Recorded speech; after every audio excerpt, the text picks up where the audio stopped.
ಎರಡು ದೇಶಗಳ ಯುದ್ಧ ಹೇಗೆ ಜಾಗತಿಕವಾಗಿ ಪರಿಣಾಮ ಬೀರುತ್ತೆ ಅನ್ನೋದು ನೋಡಿದ್ದೀವಿ.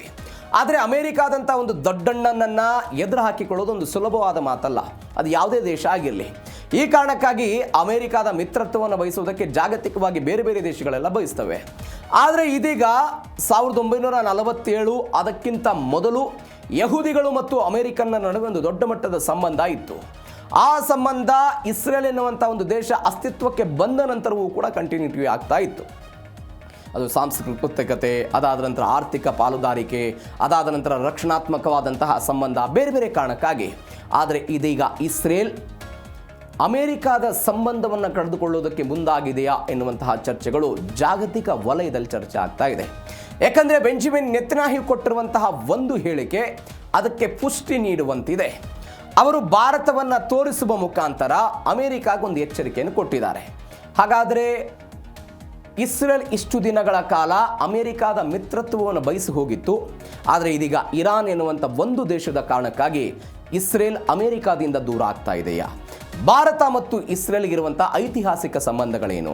ನಾಳೆ ಒಂದು ವೇಳೆ ಇಸ್ರೇಲ್ ಅಮೆರಿಕಾದ ಸಂಬಂಧವನ್ನು ಕಳೆದುಕೊಂಡು ಭಾರತದ ಜೊತೆಗೆ ಬಂದರೆ ಏನಾಗ್ಬೋದು? ಎಲ್ಲಕ್ಕಿಂತ ಹೆಚ್ಚಾಗಿ ಈ ಸುದ್ದಿಯಲ್ಲಿ ಮಹತ್ವದ ಬೆಳವಣಿಗೆ ಏನು ಅಂತ ಹೇಳಿದ್ರೆ, ಯಾವ ರಷ್ಯಾ ಮತ್ತು ಚೀನಾ ಅಮೆರಿಕಾವನ್ನು ಎದುರು ಹಾಕಿಕೊಂಡು ಇವತ್ತು ಜಗತ್ತಿನಲ್ಲಿ ಎದುರಿಸ್ತಾ ಇದೆಯೋ ಆ ಮೈತ್ರಿಕೂಟವನ್ನು ಇಸ್ರೇಲ್ ಸೇರುತ್ತಾ? ಇದು ಯಕ್ಷ ಪ್ರಶ್ನೆ. ಚೀನಾ ಮತ್ತು ರಷ್ಯಾ ಇಸ್ರೇಲನ್ನು ಸೇರಿಸಿಕೊಳ್ಳುವುದನ್ನು ಇರಾನ್ ಸೇರಿದಂತೆ ಅರಬ್ ರಾಷ್ಟ್ರಗಳು ಒಪ್ತವಾ ಅನ್ನುವಂಥದ್ದು ಕೂಡ ಅದರ ಪಕ್ಕದಲ್ಲೇ ಇರುವಂತಹ ಮತ್ತೊಂದು ಪ್ರಶ್ನೆ. ಏನಿದು ರಷ್ಯಾ ಮತ್ತು ಇಸ್ರೇಲ್ ಮತ್ತು ಅಮೆರಿಕಾದ ಕತೆ? ಬನ್ನಿ ಎಲ್ಲದರ ಬಗ್ಗೆಯೂ ಕೂಡ ಇವತ್ತಿನ ಮೂರನೇ ಸುದ್ದಿಯಲ್ಲೆಲ್ಲವೂ ಕೂಡ ನೋಡ್ತಾ ಹೋಗೋಣ. ಭಾರತದ ಹೆಸರು ಅಮೆರಿಕಾಗೆ ಒಂದು ಎಚ್ಚರಿಕೆ ಕೊಡೋ ಪ್ರಯತ್ನವನ್ನು ಯಾರು ಮಾಡಿದ್ದಾರೆ? ಬೆಂಜಮಿನ್ ನೆತನ್ಯಾಹು ಮಾಡಿದರು. ಇಸ್ರೇಲ್ಗೆ ಅಮೆರಿಕ ಮಾತ್ರ ಅಲ್ಲ, 140 ಕೋಟಿ ಜನಸಂಖ್ಯೆ ಇರುವಂತಹ ಭಾರತವು ಕೂಡ ಒಂದು ಮಿತ್ರತ್ವದ ದೇಶ, ಮಿತ್ರ ದೇಶ. ಅವರ ಬೆಂಬಲ ನಮಗೆಲ್ಲ ಇದೆ ಅಂತ JD ವ್ಯಾನ್ಸ್ ಹೇಳಿಕೆಗೆಲ್ಲ ತಿರುಗೇಟು ಕೊಟ್ಟರು ಇಸ್ರೇಲ್ ಪ್ರಧಾನಿ. ರಾಜತಾಂತ್ರಿಕ ಅಸ್ತ್ರವಾಗಿ ಇಸ್ರೇಲ್ ಇದನ್ನು ಬಳಕೆ ಮಾಡಿಕೊಂಡಿದೆ. ಇತ್ತೀಚೆಗೆ ಅಮೆರಿಕಾದ ಉಪಾಧ್ಯಕ್ಷ JD ವ್ಯಾನ್ಸ್ ಒಂದು ಹೇಳಿಕೆಯನ್ನು ಕೊಟ್ಟಿದ್ದರು. ಏನಂತ? ಇಡೀ ವಿಶ್ವ ಯಾರ ವಿರುದ್ಧ ಇದೆ? ಇಸ್ರೇಲ್ನ ವಿರುದ್ಧ ಇದೆ. ಇಸ್ರೇಲ್ಗೆ ಉಳಿದಿರುವಂಥ ಏಕೈಕ ಪ್ರಬಲ ಮತ್ತು ಶಕ್ತಿಶಾಲಿ ಮಿತ್ರ ದೇಶ ಯಾವುದು ಅಂತ ಹೇಳಿದರೆ ಅದು ಅಮೆರಿಕ ಮಾತ್ರ ಅಂತ JD ವ್ಯಾನ್ಸ್ ಅಂತಲ್ಲ, ನೀವು ಯುದ್ಧದ ಬಿಕ್ಕಟ್ಟು ಬಂದಾಗ ಇದನ್ನು ಡೊನಾಲ್ಡ್ ಟ್ರಂಪ್ ಕೂಡ ಹೇಳಿಕೆ ಕೊಟ್ಟಿದ್ರು. ಬೆಂಜಮಿನ್ ನೆತನ್ಯಾಹು ಅವರನ್ನು ಜೈಲಿಗೆ ಹಾಕೋದಕ್ಕೆ ಪ್ರಯತ್ನ ಪಡ್ತಿದ್ದಾರೆ. ಅವರ ಪರವಾಗಿ ಕೆಲಸ ಮಾಡಿದವ ನಾನೊಬ್ಬನೇ. ಇಡೀ ಜಗತ್ತು ಇಸ್ರೇಲನ್ನು ವಿರೋಧ ಮಾಡ್ತಾ ಇದೆ, ಅಮೆರಿಕ ಮಾತ್ರ ಇಸ್ರೇಲನ್ನು ಮಿತ್ರತ್ವವನ್ನು ಬಯಸ್ತಾ ಇದೆ. ಹೀಗಾಗಿ ನಾವು ಅವರನ್ನು ಉಳಿಸ್ತಾ ಇದ್ದೀವಿ. ಇವತ್ತು ಅಮೆರಿಕ ಏನಾದರೂ ಇಸ್ರೇಲ್ನಿಂದ ದೂರ ಹೋದರೆ ನಾಳೆ ಅವರು ಭೂಪಟದಲ್ಲೇ ಇರಲ್ಲ ಅಂತ ಇದೇ ಡೊನಾಲ್ಡ್ ಟ್ರಂಪ್ ಅವರು ಹೇಳಿಕೆ ಕೊಟ್ಟಿದ್ದು ನೋಡಿದ್ದೀವಿ. ಅದರ ಮುಂದುವರೆದ ಸರದಿಯಾಗಿ JD ವ್ಯಾನ್ಸ್ ಹೇಳಿಕೆ ಕೊಟ್ಟರು. ಅದಕ್ಕೆ ಬೆಂಜಮಿನ್ ನೆತನ್ಯಾಹು ಹೇಳಿದರು, JD ವ್ಯಾನ್ಸ್ ಮೇಲೆ ನನಗೆ ಅಪಾರವಾದಂಥ ಗೌರವವಿದೆ, ಆದರೆ ಅವರ ಎಲ್ಲ ಅಭಿಪ್ರಾಯಗಳನ್ನು ಕೂಡ ನಾನು ಒಪ್ಪೋದಕ್ಕೆ ಸಾಧ್ಯ ಇಲ್ಲ. ನಮಗೆ ಅಮೆರಿಕ ಮಾತ್ರವಲ್ಲ, 140 ಕೋಟಿ ಜನಸಂಖ್ಯೆ ಇರುವಂಥ ಭಾರತವೂ ಕೂಡ ನಮ್ಮೊಂದಿಗಿದೆ ಅನ್ನುವಂಥ ಹೇಳಿಕೆಗಳನ್ನು ಕೊಟ್ಟರು. ಏನಿದ್ರ ಅರ್ಥ? ಹಾಗಾದರೆ ನನಗೆ ಅಮೆರಿಕ ಒಂದು ಆಪ್ತ ಮಿತ್ರ ದೇಶವೂ ಕೂಡ ಹೌದು, ಆದರೆ ನಮ್ಮ ಆಯ್ಕೆ ಕೇವಲ ಅಮೆರಿಕ ಮಾತ್ರವಲ್ಲ. ನಾಳೆ ಏನಾದರೂ ಹೆಚ್ಚು ಕಡಿಮೆ ಆದರೆ ನಿಮ್ಮೊಂದಿರುವಂತಹ ಸಂಬಂಧವನ್ನು ಕಡಿದುಕೊಂಡು ಭಾರತದ ಜೊತೆಗೆ ಚೆನ್ನಾಗೇ ಇದ್ದಾರೆ. ಅದರರ್ಥ ಅವರು ಹೇಳ್ತಾ ಇರೋದು ಅಮೆರಿಕವನ್ನು ಹೊರತುಪಡಿಸಿ ಬೇರೆ ಬೇರೆ ದೇಶಗಳು ಕೂಡ ನಮ್ಮ ಜೊತೆಗೆ ಇದ್ದೇವೆ ಅನ್ನೋದನ್ನು ಹೇಳಿಕೆ ಕೊಡೋ ಪ್ರಯತ್ನವನ್ನು ಮಾಡ್ತಾ ಇದ್ದಾರೆ. ನೀವು ನೋಡಿ, ಇಸ್ರೇಲ್ ಈ ಹಮಾಸ್ ಹೆಜ್ಬುಲ್ಲಾದವರ ಜೊತೆಗೆ ಆಗ್ತಾ ಇರುವಂತಹ ಬೆಳವಣಿಗೆ, ಲೆಬನಾನ್ನಲ್ಲಿ ಎಲ್ಲ ಬೆಳವಣಿಗೆಗಳಾದಂತಹ ಸಮಯದಲ್ಲಿ ಕೆಲವೊಂದಿಷ್ಟು ಕಿತ್ತಾಟಗಳಾಗಿತ್ತು. ಇರಾನ್ ಮತ್ತು ಅಮೆರಿಕಾದ ನಡುವೆ ಒಪ್ಪಂದ ಆಗ್ತಾ ಇದ್ದಂಥ ಸಮಯದಲ್ಲಿ ಯಾರು ವಿರೋಧ ಮಾಡಿದರು? ನೆತನ್ಯಾಹು ಅವರು ವಿರೋಧ ಮಾಡಿದರು. ಯಾವ ಕಾರಣಕ್ಕಾಗಿಯೂ ಕೂಡ ನೀವು ಒಪ್ಪಂದವನ್ನು ಮಾಡ್ಕೊಳ್ಬೇಡಿ, ನಮ್ಮ ಅಸ್ತಿತ್ವಕ್ಕೆಲ್ಲ ಧಕ್ಕೆ ಬರುತ್ತೆ ಅಂತ. ಅದಾದ ನಂತರ ಇದೀಗೆಲ್ಲ ಆಗ್ತಾ ಇದೆ. ಬಟ್ ಯಾಕೆ ಇವರು ಇದನ್ನು ಭಾರತದತ್ತ ಬೊಟ್ಟು ಮಾಡ್ತಾ ಇದ್ದಾರೆ ಅಂತ ಹೇಳಿದ್ರೆ, ಭಾರತವೂ ಕೂಡ ಈ ಗಡಿಯಾಚೆಗಿನ ಭಯೋತ್ಪಾದನೆಯನ್ನು ವಿರೋಧ ಮಾಡುತ್ತೆ. ಅದಾದ ನಂತರ ಈ ಇಸ್ರೇಲ್ ಕೂಡ ಅದನ್ನು ವಿರೋಧ ಮಾಡುತ್ತೆ. ನೀವು ಗಾಜಾಪಟ್ಟಿ ಪ್ಯಾಲಿಸ್ತೇನ್ ನಡುವೆ ಎಲ್ಲ ಫೈಟ್ ಆಯ್ತಲ್ಲ ಇಸ್ರೇಲ್ದು, ಅವಾಗ ಸೋಷಿಯಲ್ ಮೀಡಿಯಾದಲ್ಲಿ ಭಾರತದವರು ಇಸ್ರೇಲ್ನ ಪರವಾಗಿ ನಿಂತರು. ಹಮಾಸ್ ಉಗ್ರರು ಅಂತೆಲ್ಲ ಕರೆದ್ರು. ಬೆಂಜಮಿನ್ ನೆತನ್ಯಾಹು ಅವರಿಗೆ ಸಪೋರ್ಟ್ ಮಾಡಿದರು. ಯಾಕಂದರೆ ಅವ್ರ ಬಳಿ ಇರುವಂಥ ಮೊಸಾದು, ಅವ್ರ ಬಳಿ ಇರುವಂಥ ಅತ್ಯಾಧುನಿಕ ತಂತ್ರಜ್ಞಾನ, ಅವ್ರ ಬಳಿ ಇರುವಂತಹ ರಕ್ಷಣಾ ಸಾಮರ್ಥ್ಯ ಎಲ್ಲವನ್ನೂ ಕೂಡ ಅನೇಕ ಭಾರತೀಯರು ಹೊಗಳ್ತಾರೆ. ಈ ಕಾರಣಕ್ಕಾಗಿ ಅವರೆಲ್ಲ ಆ ಸಾಮಾಜಿಕ ಮಾಧ್ಯಮಗಳ ಪೋಸ್ಟ್ಗಳನ್ನೆಲ್ಲ ನೋಡಿ ಇದೀಗ ಅವರು ದೊಡ್ಡ ಮಟ್ಟದ ಬೆಂಬಲ ಸಿಕ್ಕಿದೆ ಅಂತೆಲ್ಲ ಹೇಳ್ತಾ ಇದ್ದಾರೆ. ಯುದ್ಧದ ಸಮಯದಲ್ಲಿ ಇಸ್ರೇಲ್ನ ಜೊತೆಗೆ ಅನೇಕ ಭಾರತೀಯರು ನಿಂತಿದ್ದನ್ನು ನೋಡಿದ್ದೀವಿ. ಹೀಗಾಗಿ ಅವರು ಭಾರತದತ್ತ ಬೊಟ್ಟು ಮಾಡುವ ಪ್ರಯತ್ನವನ್ನು ಮಾಡಿದ್ದಾರೆ. ಮತ್ತೊಂದು ಕಡೆ ಮಹತ್ವದ ಬೆಳವಣಿಗೆ ಏನು ಅಂತ ಹೇಳಿದ್ರೆ, ಮುರಿದು ಬಿದ್ದ ಜೋಡೆತ್ತುಗಳ ಸ್ನೇಹ. ಯಾರು ಜೋಡೆತ್ತು? ಅಮೆರಿಕ ಮತ್ತು ಇಸ್ರೇಲ್. ಇವರು ಜೋಡೆತ್ತಿವರು. ಒಂದು ಕಾಲದ ಪರಮಾಪ್ತ ಗೆಳೆಯರು ಇವರೆಲ್ಲ. ನೀವು ನೋಡಿ, ಯುರೋಪಿನಲ್ಲಿ ಇಸ್ರೇಲ್ನವರ ಮೇಲೆ ದಬ್ಬಾಳಿಕೆ ಶುರುವಾಗುತ್ತೆ. ಯುರೋಪ್ನಲ್ಲಿ ದಬ್ಬಾಳಿಕೆ ಶುರುವಾಯಿತು. ಯುರೋಪ್ನಲ್ಲಿ ದಬ್ಬಾಳಿಕೆ ಶುರುವಾದ ನಂತರ ಯಹೂದಿಗಳು ಎಲ್ಲಿಗೆ ಬರ್ತಾರೆ ಅಂತ ಹೇಳಿದರೆ ಅವ್ರಿಗೆ ಬರುವಂಥದ್ದು ನೇರವಾಗಿ 19ನೇ ಶತಮಾನದಲ್ಲಿ ಅಮೆರಿಕಕ್ಕೆ ಬರ್ತಾರೆ. ಅಮೆರಿಕಾದಲ್ಲಿ ವ್ಯಾಪಾರ ಮಾಡ್ತಾರೆ, ವಲಸೆ ಬರ್ತಾರೆ, ಎಲ್ಲವೂ ಕೂಡ ಶುರುವಾಯಿತು. ಅದಾದ ನಂತರ ಯಹೂದಿಗಳಿಗಾಗಿ ಪ್ಯಾಲಿಸ್ತೇನ್ ಇರುವಂಥ ಒಂದು ಪ್ರದೇಶದಲ್ಲಿ ಪ್ರತ್ಯೇಕವಾದಂಥ ದೇಶ ಆಗಬೇಕು, ಯಹೂದಿಗಳಿಗಾಗಿ ಇಸ್ರೇಲ್ ಅಸ್ತಿತ್ವಕ್ಕೆ ಬರಬೇಕು ಅಂತ ಒಂದು ಹೋರಾಟ ಶುರುವಾಗುತ್ತೆ, ಜಿಯೋನಿಸ್ಟ್ ಚಳುವಳಿ. ಈ ಜಿಯೋನಿಸ್ಟ್ ಚಳುವಳಿಯನ್ನು ಯಾರು ಬೆಂಬಲಿಸಿದ್ರು? ಇದೇ ಅಮೆರಿಕಾದವರು ಬೆಂಬಲಿಸಿದ್ದನ್ನು ನೋಡಿದ್ದೀವಿ. ಜಿಯೋನಿಸ್ಟ್ ಚಳುವಳಿಗೆ ಅವರಿಗೆ ಒಂದು ಪ್ರತ್ಯೇಕವಾದಂತಹ ದೇಶ ಬೇಕು ಅಂತ 1917ರಲ್ಲಿ ಬ್ರಿಟನ್ ಏನು ಮಾಡುತ್ತೆ, ಯಹೂದಿಗಳಿಗೆ ಒಂದು ಪ್ರತ್ಯೇಕವಾದಂತಹ ದೇಶ ಬೇಕು ಅನ್ನೋದಕ್ಕೆ ಬಾಲ್ಫೋರ್ ಎನ್ನುವಂಥ ಘೋಷಣೆಯನ್ನು ಮಾಡುತ್ತೆ 1917ರಲ್ಲಿ. ಈ ಬಾಲ್ಫೋರ್ ಘೋಷಣೆಯನ್ನು ಯಾರು ಅನುಮೋದನೆ ಮಾಡ್ತಾರೆ? ಅಮೆರಿಕಾದವರು ಅನುಮೋದನೆ ಮಾಡಿದರು. ಎರಡನೇ ಮಹಾಯುದ್ಧ ಬಂತು. ಎರಡನೇ ಮಹಾಯುದ್ಧದ ಸಮಯದಲ್ಲಿ ಜರ್ಮನಿಯ ಹಿಟ್ಲರ್ ಏನು ಮಾಡಿಬಿಡ್ತಾನೆ, ಲಕ್ಷಾಂತರ ಯಹೂದಿಗಳನ್ನು, ನಾನು ಮೊನ್ನೆ ಹೇಳಿದಾಗೆ ಈ ಚರಂಡಿಗಳಿಗೆ ಹಾಕೋದು, ಸಾಯಿಸೋದು, ಅವರಿಗೆ ಚಿತ್ರಹಿಂಸೆ ಕೊಡೋದು, ಸಾಯಿಸೋದನ್ನೆಲ್ಲ ಪ್ರಯತ್ನ ಪಟ್ಟರು. ಅಮೆರಿಕಾಗೆ ಮತ್ತೊಮ್ಮೆ ಅನುಕಂಪ ಬರುತ್ತೆ, ಇಲ್ಲ ಯಹೂದಿಗಳಿಗೆ ಒಂದು ಪ್ರತ್ಯೇಕವಾದಂಥ ದೇಶ ಬೇಕು, ಪ್ಯಾಲಿಸ್ತೇನ್ನಲ್ಲಿ ಇರುವಂತಹ ಆ ಪ್ರದೇಶ ಏನಿದೆ ಅದು ಇಸ್ರೇಲ್ನವರಿಗೆ ಸೇರಬೇಕು ಅಂತ ಆಯಿತು. 1947ರಲ್ಲಿ ಅಂದರೆ ಒಂದು 30 ವರ್ಷಗಳಾದ ನಂತರ ವಿಶ್ವಸಂಸ್ಥೆ ಯಹೂದಿ ಮತ್ತು ಅರಬ್ಗಳ ನಡುವೆ ಒಂದು ಹೊಸ ಯೋಜನೆಯನ್ನು ಮಂಡನೆ ಮಾಡ್ತಾರೆ. ಅದು ಯಾವುದು ಅಂತ ಹೇಳಿದರೆ ಅದು ಪ್ರತ್ಯೇಕವಾದಂಥ ಇಸ್ರೇಲು, ಅದಾದ ನಂತರ ಪ್ಯಾಲಿಸ್ತೇನ್ ಅಂತ. ಅರಬ್ಬರಿಗೆ ಎಷ್ಟು ಜಾಗ, ಪ್ಯಾಲಿಸ್ತೇನ್ ಅವರಿಗೆ ಎಷ್ಟು ಜಾಗ ಅಂತ ಅದನ್ನೆಲ್ಲ ಪ್ರತ್ಯೇಕ ಮಾಡ್ತಾರೆ. ಅದನ್ನು ಅಮೆರಿಕವೂ ಕೂಡ, ಅವತ್ತಿನ US ಪ್ರೆಸಿಡೆಂಟ್ ಟ್ರೂಮನ್ ಇವರೆಲ್ಲರೂ ಕೂಡ ಒತ್ತು ಕೊಟ್ಟು ಅದಕ್ಕೆ ಅನುಮೋದನೆ ಕೊಟ್ಟರು. 1948 ಮೇ 14ನೇ ತಾರೀಕಿಗೆ ಇಸ್ರೇಲ್ ಎನ್ನುವಂಥ ಒಂದು ದೇಶ ಅಸ್ತಿತ್ವಕ್ಕೆ ಬಂದ ನಂತರ 11 ನಿಮಿಷದಲ್ಲಿ ಅದನ್ನು ಅಧಿಕೃತವಾಗಿ ಮಾನ್ಯ ಮಾಡಿದಂಥ ದೇಶ. ಅದಾದ ನಂತರ ನೀವು ನೋಡಿ, ಈ ಸೋವಿಯತ್ ಒಕ್ಕೂಟದ ಸಮಯದಲ್ಲಿ ಅಮೆರಿಕಾಗ ಒಂದು ಮಿತ್ರತ್ವ ಬೇಕಾಗಿತ್ತು. ಮಧ್ಯಪ್ರಾಚ್ಯದಲ್ಲಿ ಈ ರಷ್ಯಾದ ಹಿಡಿತವನ್ನು ತಡೆಯಬೇಕು ಅನ್ನೋ ಕಾರಣಕ್ಕಾಗಿ ಅಮೆರಿಕಾಗೊಂದು ಬಲಿಷ್ಠ ದೇಶ ಬೇಕಾಗಿತ್ತು. ಈ ಕಾರಣಕ್ಕಾಗಿ ಅವ್ರು ಏನು ಮಾಡ್ತಾ ಇದ್ರು, ಇಸ್ರೇಲ್ನ ಜೊತೆಗೆ ಸಂಬಂಧವನ್ನು ಗಟ್ಟಿ ಮಾಡಿಕೊಳ್ಳೋ ಪ್ರಯತ್ನ ಮಾಡಿದರು. ಅಂದರೆ ಅಲ್ಲಿಂದ ಶುರುವಾದಂತಹ ಈ ಗಟ್ಟಿಯಾದಂತಹ ಸಂಬಂಧ ಅದಾದ ನಂತರ ವಾರ್ಷಿಕವಾಗಿ 31,000 ಕೋಟಿ ರೂಪಾಯಿ ಹಣ, ಈ 31,000 ಕೋಟಿ ರೂಪಾಯಿ ಹಣವನ್ನು ಧನ ಸಹಾಯವಾಗಿ ಅಮೆರಿಕ ಯಾರಿಗೆ ಕೊಡ್ತಾ ಇತ್ತು? ಇಸ್ರೇಲ್ಗೆ ಕೊಡ್ತಾ ಇತ್ತು.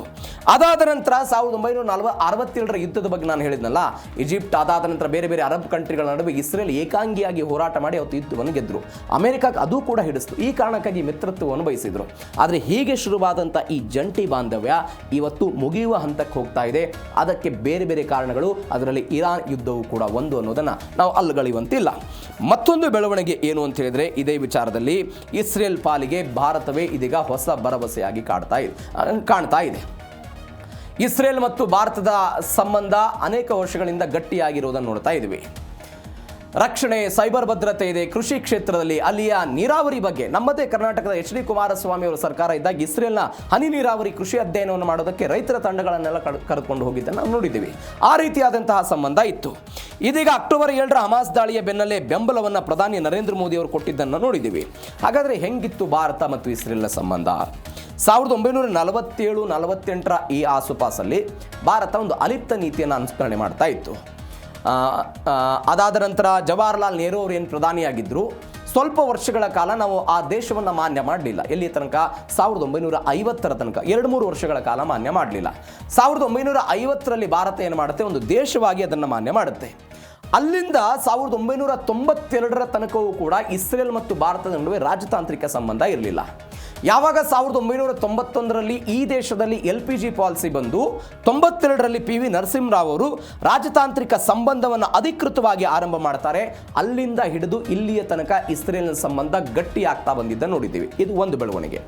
ನಿಮಗೆ ರಾಜತಾಂತ್ರಿಕ ಸಂಬಂಧ ಗಟ್ಟಿಯಾಗುವುದಕ್ಕಿಂತ ಮೊದಲು 1962ರ ಚೀನಾ ಭಾರತ ಯುದ್ಧ, 65ರ ಪಾಕಿಸ್ತಾನ ಯುದ್ಧದ ಸಮಯದಲ್ಲೂ ಕೂಡ ಭಾರತಕ್ಕೆ ರಹಸ್ಯವಾಗಿ ಇಸ್ರೇಲ್ ತನ್ನ ಶಸ್ತ್ರಾಸ್ತ್ರಗಳನ್ನು ಪೂರೈಕೆ ಮಾಡಿದ್ದನ್ನು ನೋಡಿದ್ದೀವಿ. ಇದು ಒಂದು ಬೆಳವಣಿಗೆ. ಯಾವಾಗ 92ರಲ್ಲಿ ಅಧಿಕೃತ ಸಂಬಂಧ ಗಟ್ಟಿಯಾಯಿತು, 99ರಲ್ಲಿ ಕಾರ್ಗಿಲ್ ಯುದ್ಧ ಆಗುತ್ತೆ. ಈ ಕಾರ್ಗಿಲ್ ಯುದ್ಧದಲ್ಲಿ ನಮಗೆ ಕೆಲವೊಂದಿಷ್ಟು ಬಾಂಬ್ಗಳು, ಮದ್ದುಗುಂಡುಗಳು ಬೇಕಾಗುತ್ತೆ. ಅದು ಯಾರ ಬಳಿ ಇರುತ್ತೆ? ಕೇವಲ ಅಮೆರಿಕಾದ ಬಳಿ ಇರುವಂಥ ಮದ್ದುಗುಂಡುಗಳು ನಮಗೆ ಅವಶ್ಯಕವಾಗಿ ಬೇಕಾಗಿತ್ತು. ಅವತ್ತು ನಾವು ಅಮೆರಿಕ ಕೇಳ್ಕೊಳ್ತೀವಿ, ಭಾರತದ್ದು ನಮಗೆ ಹಿಂಗೆ ಬೇಕಾಗಿದೆ, ಅವಶ್ಯಕವಾಗಿದೆ ಕೊಡಿ ಅಂತ. ಆದರೆ ಅಮೆರಿಕಾದವರು ಹೇಳ್ತಾರೆ ಯಾವ ಕಾರಣಕ್ಕಾಗಿ ಕೊಡಲ್ಲ ಅಂತ. ಅವತ್ತು ನಮ್ಮ ಜೊತೆಗೆ ಸಹಾಯಕ್ಕೆ ಬಂದಿದ್ದು ಯಾವುದು ಅಂತ ಹೇಳಿದ್ರೆ ಇದೇ ಇಸ್ರೇಲ್ ದೇಶ. ಈ ಕಾರಣಕ್ಕಾಗಿ ಭಾರತ ಮತ್ತು ಇಸ್ರೇಲ್ನ ನಡುವೆ ಸಂಬಂಧ ಗಟ್ಟಿಯಾಗಿ ಬರ್ತಾ ಇದೆ. ನಾನು ಅವಾಗಲೇ ಹೇಳಿದೆ, ಅಕ್ಟೋಬರ್ ಹಮಾಸ್ ದಾಳಿಯ ನಂತರವೂ ಕೂಡ ಭಾರತ ಅವರಿಗೆಲ್ಲ ಸಪೋರ್ಟ್ ಮಾಡಿದ್ದನ್ನು ನಾವೆಲ್ಲ ನೋಡಿದ್ವಿ. ಮೋದಿಯವರು ಕೂಡ ಗಟ್ಟಿಯಾದಂತಹ ಸಂಬಂಧವನ್ನು ಹೊಂದಿದ್ದಾರೆ. ಇದರ ಜೊತೆಗೆ ಇಲ್ಲಿಯ ತನಕ ಇಸ್ರೇಲ್ ಎನ್ನುವಂಥ ಒಂದು ದೇಶ ಅಸ್ತಿತ್ವಕ್ಕೆ ಬಂದು, ಅಂದರೆ ನಾವು 47ರಲ್ಲಿ ಸ್ವತಂತ್ರ ಆದ್ವಿ, 48ರಲ್ಲಿ ಇಸ್ರೇಲ್ ಅಸ್ತಿತ್ವಕ್ಕೆ ಬಂತು. ಅಲ್ಲಿಂದ ಇಲ್ಲಿಯ ತನಕ 75-76 ವರ್ಷಗಳ ನಂತರವೂ ಕೂಡ ಭಾರತದ ಯಾವೊಬ್ಬ ಪ್ರಧಾನಿಯೂ ಕೂಡ ಇಸ್ರೇಲ್ಗೆ ಭೇಟಿ ಕೊಟ್ಟಿರಲಿಲ್ಲ. ಹೆಚ್ಚು ಕಡಿಮೆ 70 ವರ್ಷಗಳ ಕಾಲ ಅಂದ್ಕೊಳ್ಳಿ. 2017ರಲ್ಲಿ ಭಾರತದ ಪ್ರಧಾನಿ ನರೇಂದ್ರ ಮೋದಿ ಅಧಿಕೃತವಾಗಿ ಭಾರತದ ಮೊಟ್ಟ ಮೊದಲ ಪ್ರಧಾನಿ ಇಸ್ರೇಲ್ಗೆ ಕಾಲಿಟ್ಟರು. ಅಲ್ಲಿಂದ ಬೆಂಜಮಿನ್ ನೆತನ್ಯಾಹು ನರೇಂದ್ರ ಮೋದಿ ಸಂಬಂಧ, ಭಾರತ ಮತ್ತು ಇಸ್ರೇಲ್ನ ಸಂಬಂಧ ಮತ್ತಷ್ಟು ಗಟ್ಟಿಯಾಗ್ತಾ ಹೋಯಿತು. ಇದು ಒಂದು ಭಾಗ. ಕೊನೆಯದಾಗಿ ಮತ್ತೊಂದು ಭಾಗ ಏನು ಅಂತ ಹೇಳಿದ್ರೆ, ಭಾರತದಲ್ಲಿ ಅತಿ ಹೆಚ್ಚು ಮುಸ್ಲಿಮರು ಇರೋದನ್ನು ನೋಡ್ತಾ ಇದ್ದೀವಿ. ಆದರೆ ಇಸ್ರೇಲ್ ವಿರುದ್ಧ ಎಲ್ಲರೂ ಯಾರ್ಯಾರು ಶತ್ರುಗಳಿದ್ದಾರೆ, ಮುಸ್ಲಿಂ ರಾಷ್ಟ್ರಗಳೇ ಇರೋದನ್ನು ನೋಡ್ತಾ ಇದ್ದೀವಿ. ಇವತ್ತು ಯಾಕೆ ಇಸ್ರೇಲ್ ಅಮೆರಿಕಾದ ವಿರುದ್ಧ ಭಾರತವನ್ನು ಬೊಟ್ಟು ಮಾಡಿ ಮಾತಾಡ್ತಾ ಇದೆ ಅಂತ ಹೇಳಿದ್ರೆ, ಭಾರತ ನಾಳೆ ಗಟ್ಟಿಯಾಗಿ ನಿಂತು ಮಾತನಾಡಿದರೆ ಅವರಲ್ಲಿಯೂ ಕೂಡ ಮುಸ್ಲಿಮರು ಇದ್ದಾರೆ, ನನ್ನ ವಿರುದ್ಧ ಮುಸ್ಲಿಂ ಕಂಟ್ರಿಗಳು ನನ್ನ ವಿರುದ್ಧ ವ್ಯಾಪಕವಾದಂಥ ಆಕ್ರೋಶವನ್ನು ಹೊರ ಹಾಕ್ತಾ ಒಂದು ಅಸ್ತ್ರವನ್ನು ಪ್ರಯೋಗ ಮಾಡಬಹುದು ಎನ್ನುವಂತಹ ಕಾರಣಕ್ಕಾಗಿ ಇದೆಲ್ಲವನ್ನು ಕೂಡ ಮಾಡ್ತಾ ಇದ್ದಾರೆ ಅಂತ. ಬಟ್ ವಿಟೋ ಅಧಿಕಾರ ಅಮೆರಿಕಾದ ಬಳಿ ಇದೆ, ಭಾರತದ ಬಳಿ ಇಲ್ಲ. ಆ ಕಾರಣಕ್ಕಾಗಿ ಅಮೆರಿಕದ ಮಿತ್ರತ್ವವು ಕೂಡ ಇಸ್ರೇಲ್ಗೆ ಅಗತ್ಯತೆ ಇದೆ. ಹೀಗಾಗಿ ಅದು ಏನಾಗುತ್ತೆ ಪ್ರಕರಣ ನೋಡೋಣ. ಬಟ್ ಭಾರತ ಒಂದು ಆಶಾಭಾವನೆಯಾಗಿ ಯಾರಿಗೆ ಕಾಣಿಸ್ತಾ ಇದೆ, ಇಸ್ರೇಲಿಗೆ ಕಾಣಿಸ್ತಾ ಇದೆ. ಮತ್ತೊಂದು ಕಡೆ ಆಪರೇಷನ್ ಎಫಿಕ್ ಫ್ಯೂರಿ, ಅಮೆರಿಕಾದ ಅಸಮಾಧಾನ. ಏನಿದು ಆಪರೇಷನ್ ಎಫಿಕ್ ಫ್ಯೂರಿ? ಅದೇ ಇಸ್ರೇಲ್ ಮತ್ತು ಅಮೆರಿಕ ಸೇರಿಕೊಂಡು ಇರಾನ್ ಮೇಲೆ ದಾಳಿ ಮಾಡಿದ್ದು, ಇಸ್ರೇಲ್ನವರು ಲೆಬನಾನ್ನ ಹೆಜ್ಬುಲ್ಲಾದವರ ಮೇಲೆ ದಾಳಿ ಮಾಡಿದ್ದು. ಈ ಒಪ್ಪಂದ ಆಗುವಂತಹ ಸಮಯದಲ್ಲಿ ಇರಾನ್ನವರು ಹೇಳಿದರು, ಇಲ್ಲ ಈ ಇರಾನ್ನವರು ಅಂದರೆ ಇಸ್ರೇಲ್ನವರು ಯಾವ ಕಾರಣಕ್ಕಾಗಿಯೂ ಕೂಡ ಲೆಬನಾನ್ ಮೇಲೆ ದಾಳಿ ಮಾಡಬಾರದು ಅಂತೆಲ್ಲ ಮಾತುಕತೆಗಳಾಗಿತ್ತು. ಆದರೆ ಆ ಮಾತುಕತೆಗಳಿಗೆ ಬಗ್ಗದೆಯೂ ಕೂಡ ಇಸ್ರೇಲ್ನವರು ಹೆಜ್ಬುಲ್ಲಾದ ಮೇಲೆ ದಾಳಿ ಮಾಡಿದ್ದನ್ನು ನೋಡಿದ್ದೀವಿ. ಜೂನ್ 26ನೇ ತಾರೀಕಿಗೆ ಒಪ್ಪಂದ ಆಗಿತ್ತು. ಅದಾದ ನಂತರ ಸೇನೆಯನ್ನು ಹಿಂತೆಗೆದುಕೊಳ್ಬೇಕು, ಲೆಬನಾನ್ ಅಧಿಕೃತ ಸೇನೆಯೆಲ್ಲ ನೋಡ್ಕೊಳ್ಬೇಕು, ಹೆಜ್ಬುಲ್ಲಾ ನಿಶಸ್ತ್ರೀಕರಣ ಆಗಬೇಕು, ಅಲ್ಲಿರುವಂಥ ದಕ್ಷಿಣ ಲೆಬನಾನನ್ನು ಬಿಟ್ಟು ಹೋಗಬೇಕು ಅಂತೆಲ್ಲ ಮಾತುಕತೆಗಳಾಗಿತ್ತು. ವಿಶ್ವಸಂಸ್ಥೆ ಅದನ್ನೆಲ್ಲ ಮಾನಿಟರ್ ಮಾಡುತ್ತೆ ಅಂತ. ಎಲ್ಲದರ ಹೊರತಾಗಿಯೂ ಕೂಡ ದಾಳಿ ಪ್ರತಿದಾಳಿಗೆಲ್ಲವನ್ನು ನೋಡಿದ್ದೇವೆ. ಇದೀಗ ಜುಲೈ 14ನೇ ತಾರೀಕಿಗೆ ಇವತ್ತು 6ನೇ ಸುತ್ತಿನ ಮಾತುಕತೆಯೂ ಕೂಡ ಆಗಿದೆ. ಇವೆಲ್ಲದರ ನಡುವೆ ಅಮೆರಿಕ ಅಸಮಾಧಾನವನ್ನು ಹೊರಹಾಕಿದ್ದನ್ನು ನೋಡಿದ್ದೀವಿ. ಈ ಎಲ್ಲದಕ್ಕಿಂತ ಹೆಚ್ಚಾಗಿ ಕೊನೆಯ ಪಾಯಿಂಟ್ ಇದೆಯಲ್ಲ, ಇವತ್ತಿನ ನಮ್ಮ 3ನೇ ಸುದ್ದಿಯ ಕೊನೆಯ ಪಾಯಿಂಟ್ ಭಾರಿ ಅತ್ಯಮೂಲ್ಯವಾದಂತಹ ಪಾಯಿಂಟ್ ಇದು. ಇಸ್ರೇಲ್ ರಷ್ಯಾ ಮತ್ತು ಚೀನಾ ಬಣವನ್ನು ಸೇರುತ್ತಾ? ಇಂಥದ್ದೊಂದು ದೊಡ್ಡ ಮಟ್ಟದ ಚರ್ಚೆ ಜಾಗತಿಕ ವಲಯದಲ್ಲಿ ಆಗ್ತಾ ಇದೆ. ಹಾಗಾದರೆ ಹೆಂಗದು ಸಾಧ್ಯ? ಡೀಟೇಲ್ಸ್ ನೋಡೋಣ ಅದ್ರ ಬಗ್ಗೆ. ಅಮೆರಿಕ ಕೈಬಿಟ್ಟರೆ ಪರ್ಯಾಯ ಶಕ್ತಿಗಳತ್ತ ಇಸ್ರೇಲ್ ಮುಖ ಮಾಡುವಂತಹ ಸಾಧ್ಯತೆ ಇದೆ. ಮಧ್ಯಪ್ರಾಚ್ಯದಲ್ಲಿ ಅಮೆರಿಕದ ಪ್ರಭಾವವನ್ನು ತಗ್ಗಿಸೋದಕ್ಕೆ ಚೀನಾವನ್ನು ಬಳಕೆ ಮಾಡ್ಕೊಳ್ಬೋದು ಅಂತ, ರಷ್ಯಾದ ಮೌನ ಬೆಂಬಲ ಸಿಗಬಹುದು ಎನ್ನುವಂಥ ಆಲೋಚನೆಯಲ್ಲಿ ಯಾರಿದ್ದಾರೆ ಅಂತ ಹೇಳಿದರೆ ಇಸ್ರೇಲ್ನವರು ಇದ್ದಾರೆ. ನೋಡಿ, ರಷ್ಯಾ 1948ರಲ್ಲಿ ಇಸ್ರೇಲ್ ಎನ್ನುವಂಥ ದೇಶ ಅಸ್ತಿತ್ವಕ್ಕೆ ಬಂದಾಗ ಸೋವಿಯತ್ ಒಕ್ಕೂಟ ಇತ್ತವತ್ತು. ಆ ಸೋವಿಯತ್ ಒಕ್ಕೂಟ ಬೆಂಬಲ ಕೊಡುತ್ತೆ. ಯಾವ ಕಾರಣಕ್ಕಾಗಿ? ಬ್ರಿಟಿಷರು ಅವರ ಶಕ್ತಿಯನ್ನು ಕುಗ್ಗಿಸಬೇಕು ಅಂತೇಳಿ ಇಸ್ರೇಲ್ಗೆ ಬೆಂಬಲವನ್ನು ಅವರು ಕೊಟ್ಟರು. ಅದಾದ ನಂತರ 1950ರಿಂದ 80ರ ತನಕ ಶೀತಲ ಸಮರ ಆಯ್ತಲ್ಲ, ಇಸ್ರೇಲ್ ಅವಾಗ ಏನು ಮಾಡಿಬಿಡ್ತು, ರಷ್ಯಾದ ಜೊತೆಗೆ ಇದ್ದಂಥ ಸಂಬಂಧವನ್ನು ಕಳೆದುಕೊಂಡು ಅಮೆರಿಕದ ಬಣವನ್ನು ಸೇರ್ಕೊಂಡ್ಬಿಡ್ತಾರೆ ಇವರು. ಆಗ ರಷ್ಯಾ ಏನು ಮಾಡಿಬಿಡುತ್ತೆ, 1967ರ ಯುದ್ಧ ಅಂತ ನಾನೇನು ಹೇಳಿದೆ, ಆ 67ರ ಯುದ್ಧದಲ್ಲಿ ಅರಬ್ ರಾಷ್ಟ್ರಗಳ ಪರವಾಗಿ ನಿಂತು ಈಜಿಪ್ಟ್, ಸಿರಿಯಾ, ಇರಾಕಿಗೆಲ್ಲ ಸಪೋರ್ಟ್ ಮಾಡ್ತು, ಇಸ್ರೇಲ್ನ ವಿರುದ್ಧವಾಗಿ ಕೆಲಸ ಮಾಡ್ತು. 67ರ ನಂತರ ರಷ್ಯಾ ಮತ್ತು ಇಸ್ರೇಲ್ನ ರಾಜತಾಂತ್ರಿಕ ಸಂಬಂಧ ಹಾಳಾಗಿ ಹೋಯಿತು. 1991ರಲ್ಲಿ ಸೋವಿಯತ್ ಒಕ್ಕೂಟ ಪತನದ ನಂತರ ಒಂದು 10 ಲಕ್ಷ ಈ ರಷ್ಯನ್ನವರು ಅಂದರೆ ಯಹೂದಿಗಳು, ರಷ್ಯಾದಲ್ಲಿದ್ದಂಥ ಯಹೂದಿಗಳು ಎಲ್ಲಿಗೆ ಬರ್ತಾರೆ, ಇಸ್ರೇಲಿಗೆ ಬರ್ತಾರೆ. ಅಲ್ಲಿಂದ ಮತ್ತು ಸಾಂಸ್ಕೃತಿಕವಾಗಿ ಮತ್ತೆ ಅವರ ಸಂಬಂಧ ಎಲ್ಲವೂ ಕೂಡ ಚಲುವಾಗುತ್ತೆ.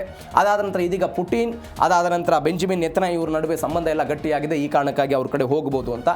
ಎಲ್ಲಕ್ಕಿಂತ ಹೆಚ್ಚಾಗಿ ಸಿರಿಯಾ ಎನ್ನುವಂಥ ಒಂದು ದೇಶ ಏನಿದೆ, ಅದು ಬೇರೆ ಬೇರೆ ಹೌತಿ ಬೇರೆ ಬೇರೆದವರೆಲ್ಲ ಅಲ್ಲಿ ಪೂರೈಕೆ ಇರಾನ್ನವರು ಹೆಜ್ಬುಲ್ಲಾದವರಿಗೆ ಅಲ್ಲಿಂದ ಸಪೋರ್ಟ್ ಮಾಡ್ತಾರೆ ಅಂತ, ಅಲ್ಲಿ ರಷ್ಯಾದ ಸೇನೆಗೆ ನಿಯಂತ್ರಣ ಇದೆ. ಹೀಗಾಗಿ ಅಲ್ಲಿ ಆದರೂ ಸಪೋರ್ಟ್ ಬೇಕಾಗಿದೆ. ಇದು ರಷ್ಯಾದ ಭಾಗ.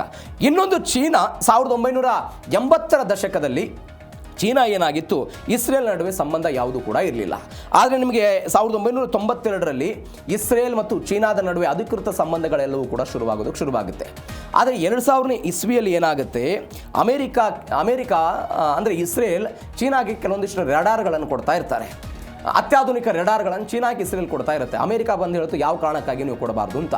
ಅಲ್ಲಿಂದ ಚೀನಾ ಮತ್ತು ಇಸ್ರೇಲ್ ನಡುವೆ ಸಂಬಂಧ ಸ್ವಲ್ಪ ಹಳಸ್ತಾ ಬರುತ್ತೆ. ಬಟ್ ಈಗ ಮತ್ತೆ ಒಂದು ಸೆಕೆಂಡ್ ವ್ಯಾಪಾರ ಬೇರೆ ಬೇರೆ ಕಾರಣಕ್ಕಾಗಿ ಅದೆಲ್ಲವೂ ಕೂಡ ಆಗುತ್ತೆ.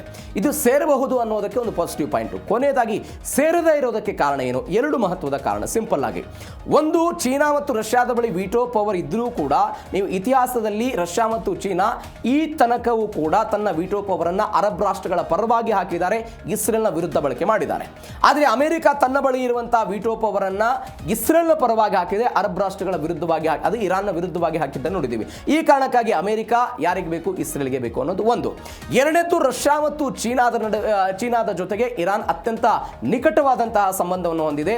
ನಾಳೆ ಇದೇ ಇಸ್ರೇಲ್ ರಷ್ಯಾ ಮತ್ತು ಚೀನಾ ಜೊತೆಗೆ ಬಂದ್ರೆ ಇರಾನ್ ಹೆಂಗೆ ನೋಡುತ್ತೆ ಅನ್ನೋದು ಯಕ್ಷ ಪ್ರಶ್ನೆ. ಹೀಗಾಗಿ ಇದು ಸಂಬಂಧ ಸೇರ್ತಾರೋ, ಮೈತ್ರಿಯಿಂದ ದೂರ ಆಗ್ತಾರೋ ಕಾದ್ ನೋಡೋಣ.